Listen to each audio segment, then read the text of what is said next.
Fun fact 185. Now, because I write and I have books out there, buy my books. Make it so I don't have to keep finding jobs, so I can be self-sustainable by writing my books. Or do my YouTube videos, get more subscribers, I get ads, so I can keep doing what y'all love, or what I all love. Anyway, since I write, and I publish some books, and nobody buys, um, you will buy them, won't you? Power positive thinking, manifestation, la la la.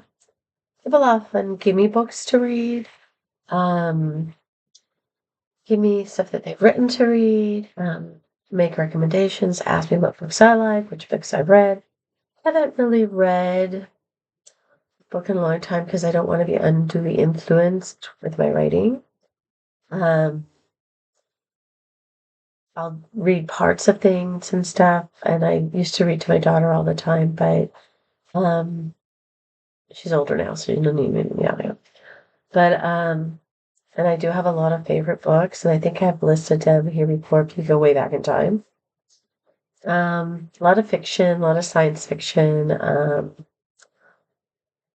lot of unusual, like Italo Calvino's uh, Under the Jaguar Sun, stuff like that. A lot of unique books. The Book of Laughter and Forgetting by Malone Kundera. A lot of stories that, of course, Otherland by Tad Williams. I love that one too. So there's a lot of books that I like, but I haven't read a lot of books recently because I'm trying to write and I don't want to get sidetracked in other people's stories, just the way I am, and I don't want somebody to say I took it from that story when I've never read it. I can't say I did. I feel like I get something in my teeth. Anyway, so, and that's fiction and everything, but nonfiction, there's very few. Like, there's, I forget his name. It's terrible, but very, very Inner Reaches of Outer Space was by Joseph Campbell. Joseph Campbell. There's a lot of good nonfiction out there in a lot of different genres. This book right here, Infinite in All Directions by Freeman Dyson. I read it a long time ago, probably longer. I'm not even gonna read and say when this was. I'm like looking for my glasses; they're on my head. When this was copyrighted. Let me see. Oh yeah, before you were born. Anyway, I'm gonna read you just like the contents page and then just a few snippets so you understand why this book is beautiful to me. It has part one, and part one is called Life in the Universe. Chapter one is in praise of diversity. Like, so this was written before you were born, so he was way ahead of it, kind of like Tad Williams with his fiction, way ahead of the curve of time. But in praise of diversity. Chapter two is one of my favorite chapter headings of all time, Butterflies and Superstrings. Chapter 3, Manchester and Athens, so he gets into history of science and religion. Chapter 4 is How Did Life Begin? Well, 5 is Why is Life So Complicated? And 6 is How Will It All End? That is the part 1, Life in the Universe. Yeah, and I love Neil deGrasse Tyson too. So I love how he explains science, and I love science, and I love what he has to say. And handsome, handsome man, thank you. Thank you for the handsome beauty that you bring into the world and the knowledge and how you tell us about everything. Oh, there's a bird right outside my window. That is so pretty, but sorry, distracted. Part 2, Neil deGrasse Tyson. Okay, yeah. Part 2, People and Machines. That's part 2. And it's Roots, Quick is Beautiful, Science in Space, The Balance of Power, Star Wars, the example of Austria, camels and swords, nuclear winter, the 21st century, and then it's back to butterflies again. Just really, really beautiful. It has a preface. I'm going to read you the forward to part 1 of Life in the Universe. He says, the lecturers appointed shall be subjected to no test of any kind, and may be of any denomination whatever, or of no denomination, or any religion or way of thinking, or, as is sometimes said, they may be of no religion, or they may be so-called skeptics or agnostics or free thinkers, provided only that they be reverent men, true thinkers, sincere lovers of, and earnest inquirers of truth. That was by Adam Gifford, Last Will and Testament, 1887. The only thing I would take some offense to is men.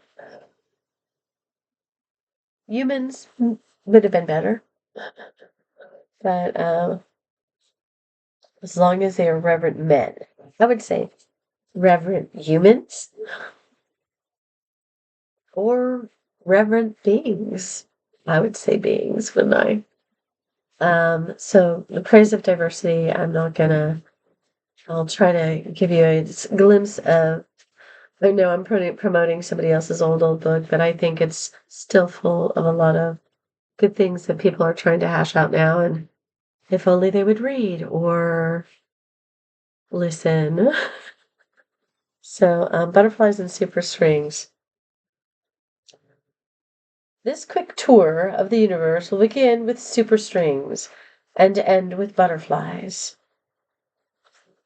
Like Dante on his tour of the Inferno, I find each level some colorful characters to add human interest to any and otherwise intimidating scene. This is what I love. But that is really not what I wanted to read. I wanted to read the part where he talks about his son.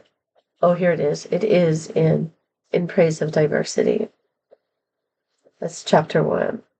When my son was 3 years old, he liked to crawl into my bed in the early morning and talk about the problems of life.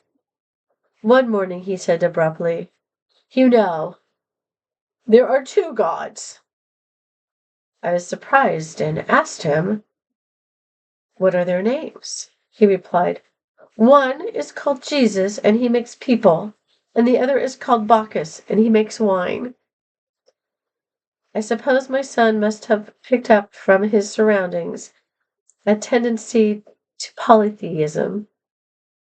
Anybody who has read or seen a performance of that intensely religious drama, I can't read it, Bacchae of Euripides, will be aware that Bacchus is a formidable deity making extreme demands upon his followers in the tragedies and exaltations of the modern drug culture.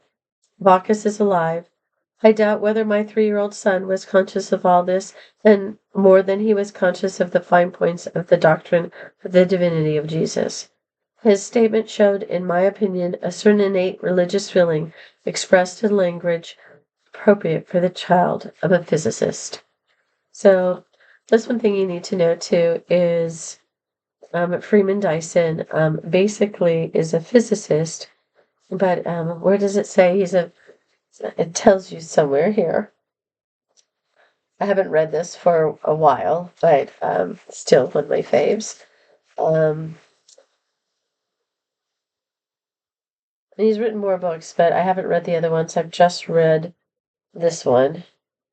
And he's a physicist. I think this was under history. Oh, here it is. No, science philosophy.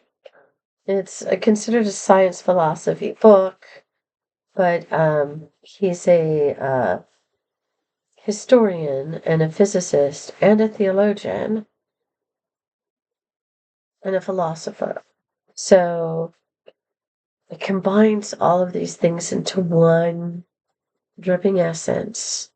It's called Infinite in All Directions. And I feel like as human beings, that's kind of what we are.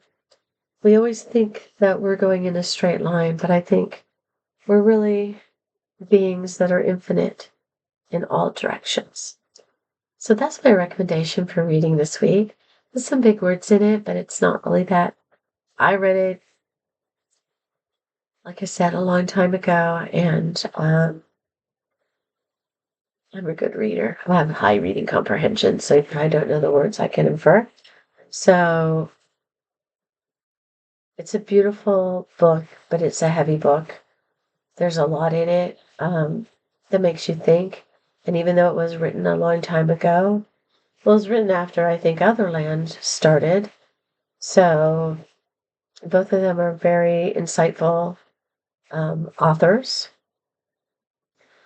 And I'd love to time travel with them sometime. So that is my recommendation. And if you want to increase your brain capacity and expand your mind, I would try Infinite in All Directions. If you have any comments, favorite books, similar books, if you've read other Freeman Dyson books and have a review of them, that would be good. But this has come with me everywhere since I first got it and read it and loved it. So, ciao, Bellas.